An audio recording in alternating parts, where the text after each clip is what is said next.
To me, what it can get really twisted is like the human output. Just like avoid like entitling AI to behave like a human. It is not. It's very rational. It's very straightforward. It has just a line. So when I saw the episode and see how, yeah, like I don't doubt it can in the future be. You can just buy a character. You don't have to direct anybody anymore, and just be like build a whole movie with AI characters that just have this character development and everything that is just from taken from other movies and stuff like that. But when it gets very scary, it's like because it's already scary seeing how people get super into social media and living through that image they create, and it gets very like harmful for their mental health because if they don't have likes and stuff like that. So like to me, to get that and put it into the AI mixed with virtual reality and stuff like that, I just feel like people, if they're like struggling to like have human connection and like be like, I don't know, happy with their life, I feel like it's gonna be even more intense if we go that route. Like it's like that is the part that is like to me gets scary. That is like if you think that an AI can replace a human, then like you're not understanding the whole point of being a human. Like that's one part that could be operated like a machine. But if you replace one thing for the other, I feel like people are gonna start getting just like very mental about human relations and stuff like that. Like it's already weird that a lot of people works remotely. I do work remotely, but I have this interaction time when I'm on set and stuff like that. So I do have a lot of human interaction. But just being behind a screen and talking to machines can make you isolated. And if you find, like, I don't know if you used the AI in Snapchat, which is like a little friend you can talk to.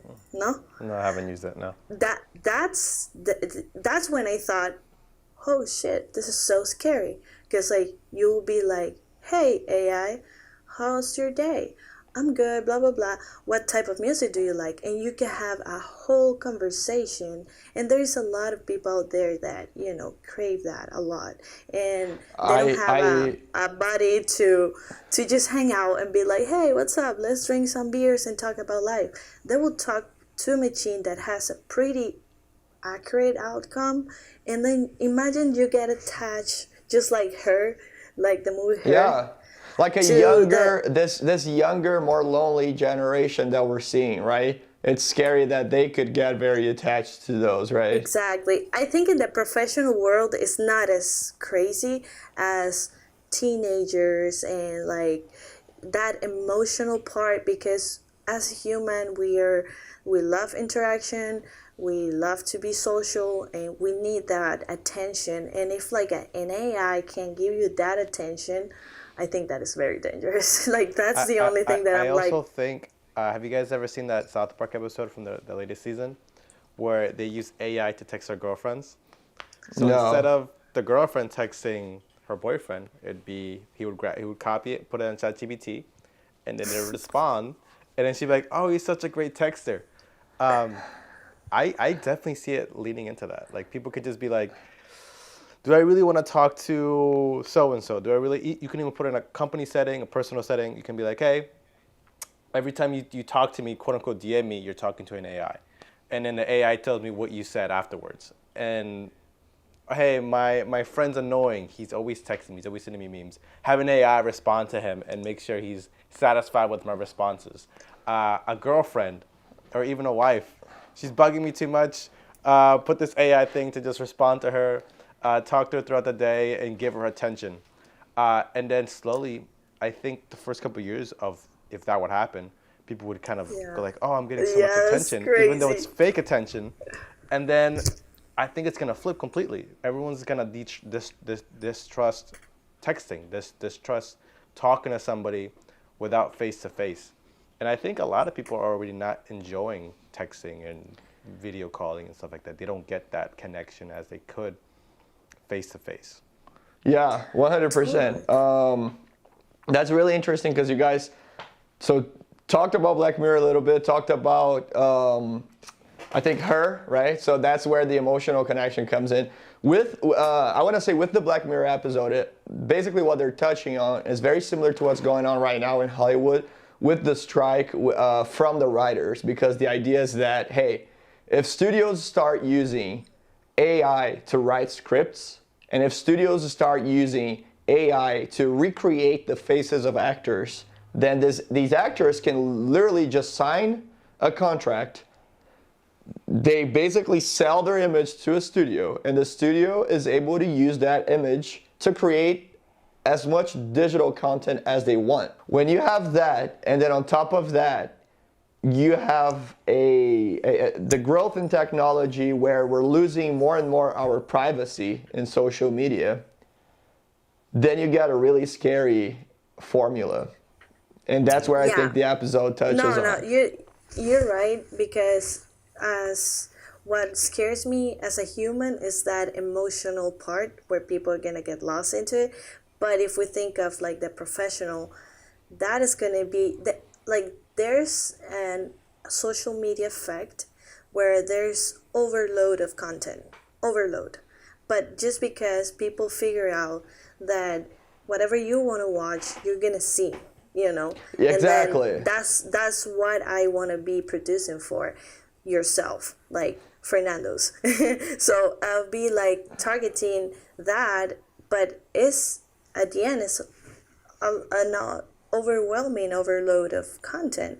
So it will, like, if it's so easy to produce, so easy to just target, what are the chances that we are actually gonna keep enjoying that, or are we gonna be like super addicted to just consume stuff, you know, like where's the limit? And because if it's super fast to create it, if you can just target your audience, if you can just have a face that is a character, you don't have human resources, you just have that. It's like, when is a story gonna be original? When is a story gonna connect with your human values and stuff like that? And even the complete laws of like human work behind that, because you're using an algorithm to target the audiences that you want, and you're literally just looking for profit. At that point, I think, is where the whole art, the whole imagination, the whole creativity, which is what we're all about, is completely lost. It's completely gone. So I think that's where one side is a little bit scary, and that's what that episode touches on. And then Her, and what Emmanuel was saying, talks about that loss of human interaction, which I also think is a thing. I think that is concerning. But yeah, to me, I think we touched on like the main things, the pros and cons. That's always just, I mean, who am I to really teach and know what's right to do with the AI? Nobody really knows. But I'm always going to be careful. I'm always going to take a step back before I start using these tools. But I think it's just something that so far has helped a lot. And I personally think that if it ever wants to harm us as humans, we're not going to know. We're not going to realize it. We're going to still, because the way ChatGPT, for instance, works is it gains knowledge from users. They're utilizing it every day, and they're giving it their knowledge, basically. And one scary but cool thing I saw is how, you know, ChatGPT is only a couple of years old. And I mean, I don't know the exact date. Some people are going to say, oh no, it's 3 years old. I don't know, but it's only a couple of years old. But it's really being used more this year. And so let's say it's like around like 6 months old, or you know, really for real usage from everyone that we know, right, in our circle. If it was a human baby and it was 6 months old, it wouldn't be saying even a word, probably would be learning its first, you know, words or trying to do, I don't know, the first steps or whatever. ChatGPT already has more knowledge than any human being in history. And it's 6 months old. So imagine that 5 years from now. There's no way it's not at least a little bit scary. So when I saw that, I was like, oh, cool. Awesome. I'm just happy, and who knows, maybe they'll make an AI with the human touch, or they could replicate the human touch. I think that the biggest thing right now is seeing how AI needs somebody behind it. And it's scary too, because there's 9 billion people in the world, and one person could do something with powerful AI and kind of wipe us all out. But I think it's always going to be behind human control as long as we put maybe laws and things so the AI can't control itself. There's already some examples of AI doing some sketchy stuff. I'm not going to get into that, but the world's changing, and I feel like we gotta we gotta jump on board and hold it by its horns. I don't know if you guys saw another movie on AI. It's called Ex Machina, which is a Greek word for a term in Greek theater and also in film, where basically at the end of a story, a character would fly into the stage and explain everything. So it's kind of like the idea of a plot twist. That's what Ex Machina means. It's the meaning in Greek, right? So it's a Greek term.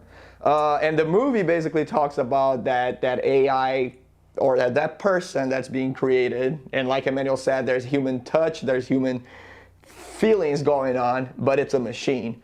And what they do is something called the Turing test. The Turing test is basically you put a person and then you put a machine and a person to talk to you, right? So you are that first person and you have a machine and a person to talk to.